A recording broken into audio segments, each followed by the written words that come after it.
नमस्कार मित्रों, दीनदयाल की चौपाल में आपका स्वागत है। आज 10 अप्रैल 2024 और वार है बुधवार, और बुधवार को हम प्रस्तुत करते हैं एक हिंदी बाल कहानी का वाचन। और आज आपको जो कहानी सुनाने जा रहे हैं उसका शीर्षक है अपनी अपनी छुट्टियां, और इसके रचनाकार हैं डॉक्टर विकास दवे, जो कि साहित्य अकेडमी भोपाल के निदेशक हैं और बच्चों की पत्रिका देवपुत्र के संपादक, और आप वरिष्ठ साहित्यकार हैं। आपकी कहानी का अभी कुछ ही देर में वाचन करूंगा। सुरेश चंद्र जी सरवारा पधारे हैं, शुभ संध्या, प्रणाम आपको भी बहुत बहुत। और आशीष विजय जी पधारे हैं। भाई आज तो अपने जो है ना तरुण विजय जी का जन्मदिन भी है आज, आपके बड़े भैया है ना।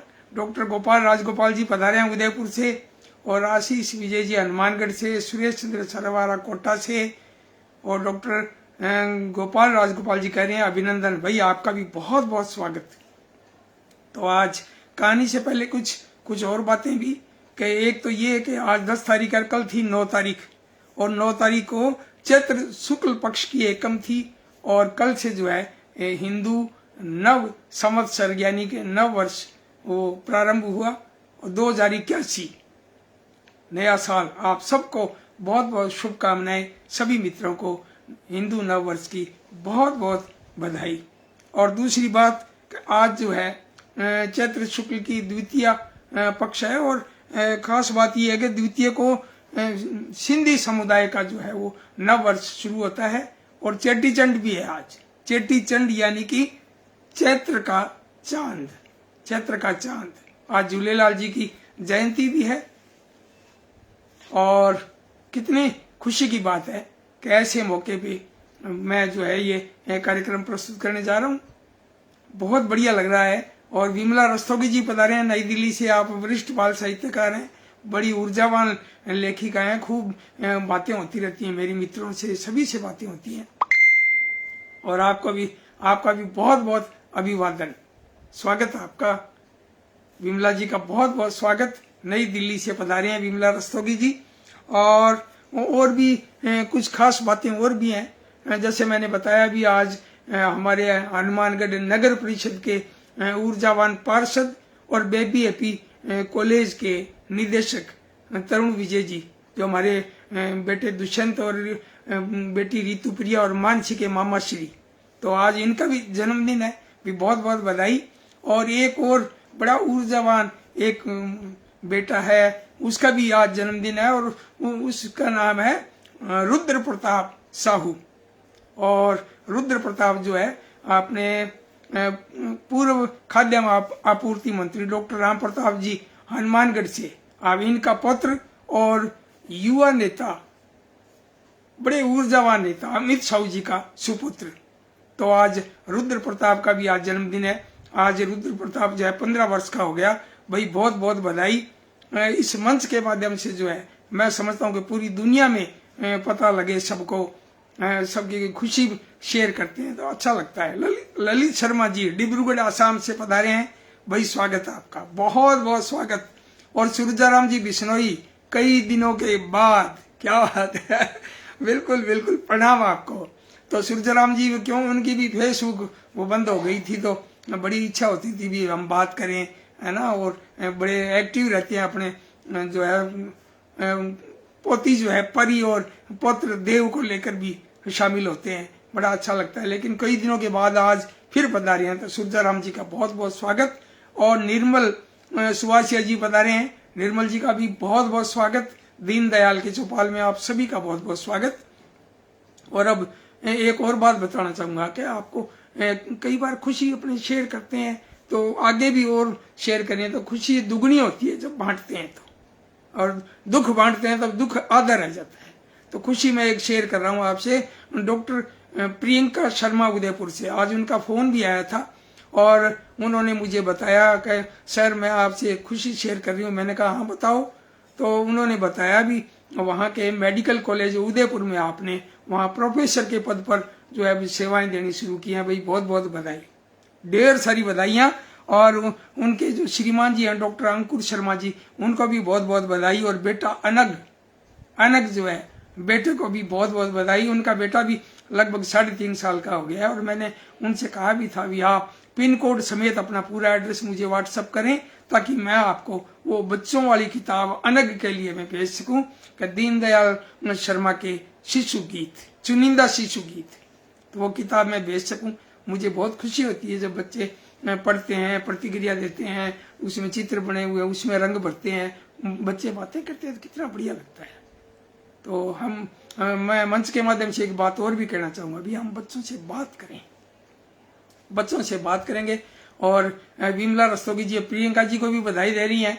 आप जो है बहुत ही बढ़िया, प्रियंका जी बहुत बढ़िया रचनाकार भी है, बच्चों की बहुत बढ़िया और बड़ी संवेदनशील। हम उदयपुर गए थे, वहाँ पुस्तक लेखन में तो मुझसे मिलने के लिए उन्होंने कहा कि सर बेटा छोटा है लेकिन मेरी इच्छा भी है मिलने की, तो आप घर पधारें। तो मैं 2-1 मित्रों को लेकर वहाँ पहुंचा था। तो वसीम अहमद नगरामी साहब पधारे हैं लखनऊ से, भाई नमस्कार, अस्सलाम वालेकुम, आप पधारे हैं, आपका भी बहुत बहुत स्वागत है दीनदयाल की चौपाल में। और अब मैं सोचता हूँ कि मैं अब कहानी शुरू करूँ। इससे पहले डॉक्टर विकास दवे जी का थोड़ा संक्षेप में उनके बारे में थोड़ा सा बताऊं, उसके बाद इनकी कहानी अपनी अपनी छुट्टियां। तो इनका परिचय, डॉक्टर विकास दवे, और आपका जन्म जो है 30 मई 1969 को, और हिंदी साहित्य में आप स्नातकोत्तर हैं, एमफिल हैं हिंदी साहित्य में, और बाल पत्रकारिता में आप PhD हैं। भाई बहुत बहुत बधाई आपको। और बाल मासिक पत्रिका देवपुत्र के संपादक और साहित्य अकादमी भोपाल मध्य प्रदेश के आप निदेशक हैं, और दूसरी बार फिर निदेशक मनोनीत किए गए हैं। भाई बहुत बहुत बधाई आपको। राष्ट्रीय स्वच्छता अभियान में प्रधानमंत्री श्री नरेंद्र मोदी जी से अनुमोदित डॉक्टर मृदुला सिन्हा और महामहिम राज्यपाल गोवा द्वारा अभियान के ब्रांड एम्बेसडर मनोनीत। भाई क्या बात है, बहुत बढ़िया। और केंद्र सरकार के इस्पात मंत्रालय की केंद्रीय हिंदी सलाहकार समिति के भी आप सदस्य हैं। और कार्य अनुभव में लिखा है भी विगत 25 वर्षों से देवपुत्र बाल मासिक में आप प्रबंध संपादक के रूप में आप सेवारत हैं। भी बहुत बहुत बधाई। और खूब सारा इनका लंबा चौड़ा परिचय है, और खूब सारे इनके संग्रह भी हैं, जैसे बाल कहानी संग्रह, दादाजी खुद बन गए कहानी, और दुनिया सपनों की, ये भी बाल कहानी संग्रह है, और कैसा हो मेरा घर बाल पत्रिका, और देवपुत्र के संपादकीय लेख, एक विवेचन, लघु शोध प्रबंध, समकालीन हिंदी बाल पत्रकारिता एक अनुशीलन, दीर्घ शोध प्रबंध, और राष्ट्रीय स्वतंत्र समर 1857 से 1947 तक संस्कृत मंत्रालय मध्य प्रदेश शासन के लिए, दीर्घ नाटक, और देश के लिए जीना सीखें मध्य प्रदेश हिंदी साहित्य अकादमी के लिए, और लर्न बॉय फन LBF की कक्षा 6, 7, 8 की हिंदी पाठ्य पुस्तकों में आपकी 2 रचनाएं भी शामिल हैं। और 50 से अधिक आपके शोध आलेखों का प्रकाशन हुआ है, और अनेक पत्र पत्रिकाओं में आप प्रकाशित होते रहे हैं। और लगभग 20 वर्षों से आप जो है आकाशवाणी से बाल कथाओं और वार्ताओं का आप प्रसारण कर रहे हैं, यानी आप अपनी रचनाओं का वाचन कर रहे हैं आकाशवाणी से। और देश भर की प्रतिष्ठित व्याख्यान मालाओं में 1500 से अधिक व्याख्यान दे चुके हैं। और गंगानगर में, श्री गंगानगर जो कि राजस्थान का एक जिला है, वहाँ भी इनसे डॉक्टर विकास दवे जी से मिलने का मौका मिला। बहुत अच्छा लगा, इनका एक व्याख्यान सुना भी, बड़े प्रभावित, सबको प्रभावित किया, और बड़े हंसमुख इंसान, हमेशा हंसते रहते हैं, बहुत बढ़िया। और इसके अलावा जो है मध्य प्रदेश शासन की पाठ्यक्रम में नैतिक शिक्षा समाहित करने हेतु गठित सलाहकार समिति में भी आप सदस्य हैं, और मध्य प्रदेश शासन की पाठ्यक्रम में गीता दर्शन को सम्मिलित करने हेतु गठित सलाहकार समिति में सदस्य है, और मध्य प्रदेश साहित्य अकादमी के पाठक मंच हेतु साहित्य चयन समिति के भी सदस्य है। और बाल साहित्य प्रेरक सम्मान 2005 में आपको मिला इंदौर में, और स्वर्गीय भगवती प्रसाद गुप्ता सम्मान 2007 में कानपुर में, और अखिल भारतीय साहित्य परिषद नई दिल्ली द्वारा 2010 में आपको सम्मान मिला, और राष्ट्रीय पत्रकारिता कल्याण न्यास दिल्ली सम्मान 2011 में, और स्वर्गीय प्रकाश महाजन स्मृति सम्मान 2012, और स्वर्गीय श्री धर्मचंद जैन स्मृति सम्मान 2012, और पंडित दीनदयाल उपाध्याय युवा पत्रकारिता सम्मान 2013, और सरस्वती शिशु मंदिर पूर्व छात्र परिषद द्वारा सम्मान 2014, और साहित्य परिषद का शब्द साधक सम्मान 2014, और विश्व हिंदी सम्मान 2015, और बाल साहित्य जीवन गौरव सम्मान 2018, और स्वर्गीय विश्वनाथ मेहता स्मृति पत्रकारिता सम्मान 2020, और साहित्य क्रांति अलंकरण 2020। और खूब सारा आपका तो लंबा चौड़ा बायोडाटा है, पढ़ेंगे तो आधा पौन घंटा तो बायोडाटा में लग जाएगा, है ना। तो डॉक्टर विकास दवे जी को बहुत बहुत बधाई, बहुत बहुत शुभकामनाएं। अब मैं जो साथी लोग जुड़े हैं उनके बारे में थोड़ा सा आपको बता दूं। रामेश्वर प्रसाद जी सारस्वत सहारनपुर से, डॉक्टर RP सारस्वत जी पधारे हैं, बेहद स्वागत है आपका। और श्रीयुक्त डॉक्टर विकास दवे जी का हार्दिक अभिवादन कर रहे हैं सुरेश चंद्र सरवारा जी कोटा से, भी बहुत बहुत स्वागत है आपका। और सतीश चंद्र भगत आप बनौली दरभंगा बिहार से पधारे हैं, आपका बहुत बहुत स्वागत। और आप भी डॉक्टर विकास दवे जी को बधाई दे रहे हैं, हार्दिक अभिनंदन कर रहे हैं, बहुत बहुत स्वागत और आपका बहुत बहुत आभार। और अब मैं कहानी शुरू करता हूं। डॉक्टर विकास दवे और कहानी का नाम है अपनी अपनी छुट्टियां। ध्यान से सुनिएगा कि बसंत ऋतु आ गई है। आप सोच रहे होंगे इस बसंत में आखिर होता क्या क्या है, तो सुनिए। बसंत ऋतु में आती है बसंत पंचमी, और जो है मां सरस्वती का जन्म दिवस अभी कुछ ही दिनों पहले गया है। और ये देखें तो बसंत ऋतु ही चल रही है, बहुत ही सामयिक कहानी है, आप ध्यान दीजिएगा। सरस्वती माता ज्ञान की देवी है, हम जो कुछ पढ़ते हैं वह सब उन्हीं की कृपा से हमें याद रहता है। और यह तो पता ही है कि याद रहा तो ही हम परीक्षा दे पाएंगे। चलिए आज ये कहानी कुछ ऐसी सुनते हैं जिसमें हो रही है परीक्षा। बसंत ऋतु आते ही पूरा वन खिल उठा था। ऐसा लग रहा था मानो धरती माता प्रसन्नता से पुलकित हो उठी है। जहां तक दृष्टि जाती थी हर ओर लाल पीले नीले सुंदर फूल खिले थे। नरम नरम घास की हरी चादर सी बिछी हुई थी चारों ओर। तितली अपने पंखों के रंगों को तालाब में देख देख कर प्रसन्न हो रही थी। कोयल की कूक ने वातावरण को और भी सुंदर बना दिया था। जंगल के सारे पशु पक्षी इस आनंद में झूम रहे थे। यह सब देखकर इन सब की माता वन देवी भी प्रसन्न हो रही थी। अचानक वन देवी ने प्रेम भरी वाणी से सारे पशु पक्षियों को पुकारा, बच्चों मेरे पास आओ, तुमसे कुछ कहना चाहती हूं। जंगल के सभी प्राणी वन देवी के पास आकर खड़े हो गए। वे समझ नहीं पा रहे थे कि मां ने उन्हें क्यों बुलाया है।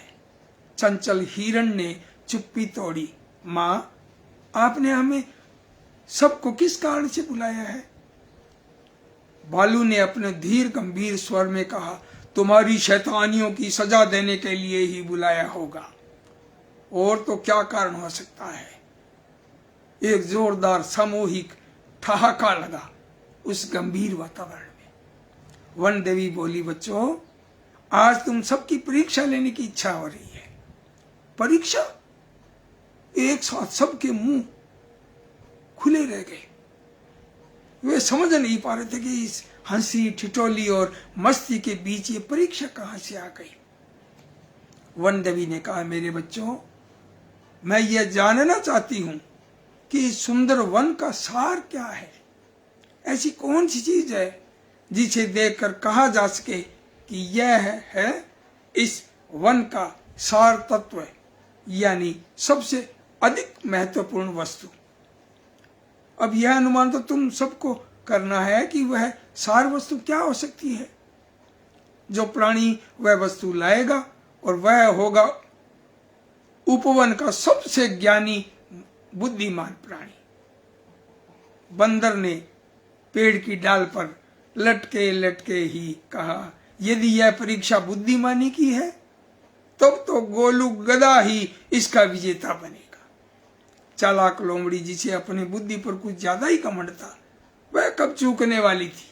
बोली, और तुम वहां कोटर में आंखें बंद किए बैठे उल्लू दादा को भूल रहे हो? उनकी बुद्धिमानी का उदाहरण तो सारा संसार देता है। बंदर और लोमड़ी के व्यंग्य पर एक जोरदार ठहाका गूंज उठा और चारों ओर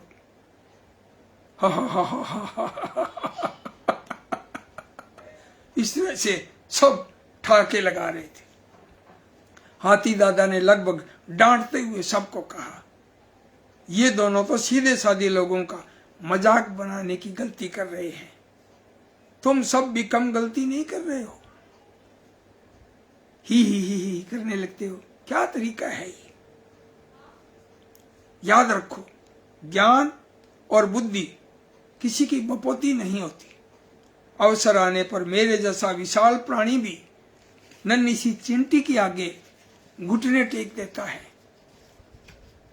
हाथी दादा की बात सुनकर सभी गंभीर हो गए। परीक्षा का दिन तय हो गया और एक एक कर सब ने वन देवी से विदा ली। हर कोई अपने अपने हिसाब से बुद्धि लगा रहा था। तितली उड़ती हुई रंग बिरंगे फूलों के पास पहुंची और सोचने लगी, सुंदर प्रकृति का सार यह रंग ही तो हो सकते हैं। उसने जल्दी जल्दी उन रंगों को अपने पंखों पर सजाना प्रारंभ कर दिया और इन रंगों को पाकर इटलाती हुई बोली, मैं ही तो हूं इस वन का सार। गधे ने सोचा, मिट्टी ही वन का सार तत्व है। भालू ने फूल ही तोड़कर अपने पास रख लिए। हाथी पत्तों से भरी डाली को सार समझकर तोड़ लाया और बंदर को कुछ न सूझा तो वह एक पौधा ही उखाड़ लाया। हिरण झरने का पानी ले आया तो कौआ पेड़ों से फल तोड़ लाया। इन सब के बीच नन्ही सी मधुमक्खी सोच रही थी, मैं न तो तितली की तरह सुंदर हूं और न ही मुझ में इतनी शक्ति कि मैं फल फूल डालियां ले जा सकूं। उसने तय किया कि मैं फूलों से ही पूछती हूं कि वन का सार क्या है। वह फूलों के पास एक एक कर पहुंचती है और हर एक से गुनगुन कर पूछती, फूल भैया आप ही बताएं सार तत्व क्या है। फूल प्रसन्न हो उठे। हर कोई उन्हें नोच खसोट कर गया था। यह पहला प्राणी था जो उनसे कुछ पूछ रहा था। ज्ञान प्राप्त करने का यही तो सबसे अच्छा तरीका है। सब ने अपने पराग कणों को सार बताया। अब मधुमक्खी चक्कर में पड़ गई। इतने भिन्न भिन्न पराग कण मैं वन देवी तक कैसे ले जाऊं? ये तो सभी अपनी अपनी जगह श्रेष्ठ हैं। इसका समाधान भी फूलों ने ही किया। बोले, तुम अचरज में क्यों हो? हम सब दिखते भले ही अलग अलग हैं, लेकिन हमारा सार तत्व तो एक ही है। तुम सबको एक साथ ही क्यों नहीं एकत्रित करती हो? हमें एक साथ इकट्ठा करो। मधुमक्खी ने वैसा ही किया। परीक्षा की तय तिथि आ गई। वन देवी के सामने सब अपनी सार वस्तु रखने लगे।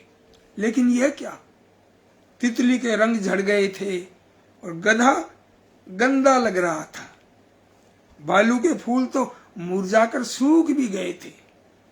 हाथी दादा की डाली पर से पत्ते झड़ गए थे और बंदर के हाथ में सूखा हुआ पूरा पौधा देखकर तो वन देवी का क्रोध ही चढ़ गया।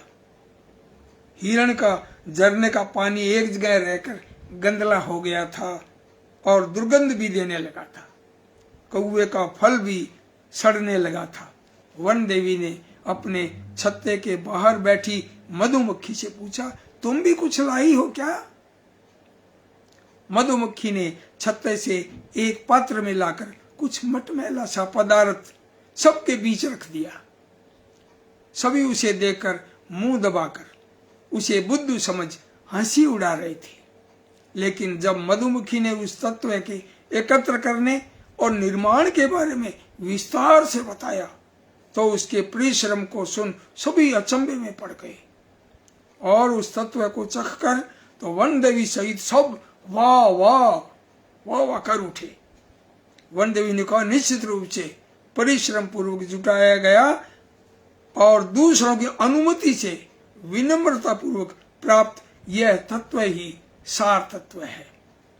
मैं मधुमक्खी को विजेता घोषित करती हूं और यह भी कि इस तत्व को आज से इसी के नाम पर, मधु के नाम से जाना जाएगा। तो देखा बच्चों, मधु यानी शहद कैसे बना। ज्ञान भी कुछ ऐसा ही होता है। हम अपनी जिज्ञासा लेकर सभी बड़ों के पास जाएं, उनसे पूछ पूछ कर अपना समाधान करें और इस ज्ञान को अपने दिमाग में सुरक्षित रखते चलें तो उसका फल कितना मीठा होगा, है ना। आपकी परीक्षाएं समाप्त हुई हैं या चल रही हैं। आप सब भी अपनी परीक्षाओं में तभी विजेता कहलाएंगे जब मधुमक्खी की तरह मेहनत करेंगे, ज्ञान रूपी शहद इकट्ठा करेंगे और परीक्षा तक उसे लगातार सुरक्षित ही नहीं रखेंगे बल्कि बार बार उसको याद भी करते रहेंगे। तभी अच्छा ही नहीं, बहुत अच्छा होगा और बहुत अच्छी होगी परीक्षा और उसका परिणाम भी गजब गजब होगा और उस परिणाम की फिर प्रतीक्षा जब होगी तो उसका फल मीठा ही होगा।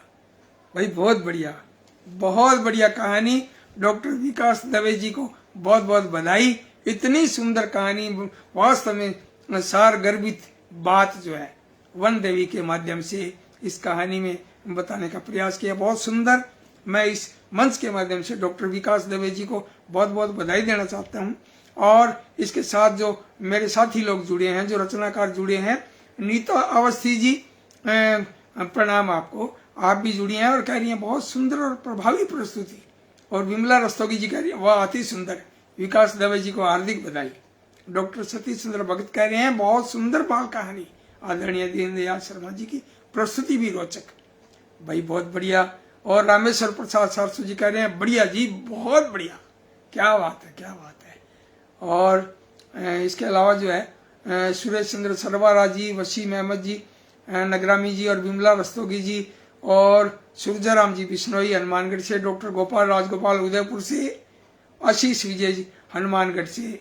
भाई आपका बहुत बहुत स्वागत। और आप जुड़े और कहानी सुनी, कमेंट किए, लाइक किया और इसके लिए मैं आपका बहुत बहुत आभारी हूँ। दीनदयाल के चौपाल में आपका फिर से स्वागत। और कल शाम को 5 बजे प्रस्तुत करते हैं हिंदी बाल कविताएं। तो कल 5 बजे लगभग 10-12 लोगों की हिंदी बाल कविताओं का वाचन करूंगा। बहुत ही बढ़िया बढ़िया मैंने चयन कर लिया है, कविताएं मैंने छांट ली हैं। कल उसका वाचन करेंगे तो आप पधारिए, आपका स्वागत है। मित्रों को लेकर आइए, बच्चों को लेकर आइए। तो आपका बहुत बहुत धन्यवाद और आप सभी का दिल से आभार। नमस्कार।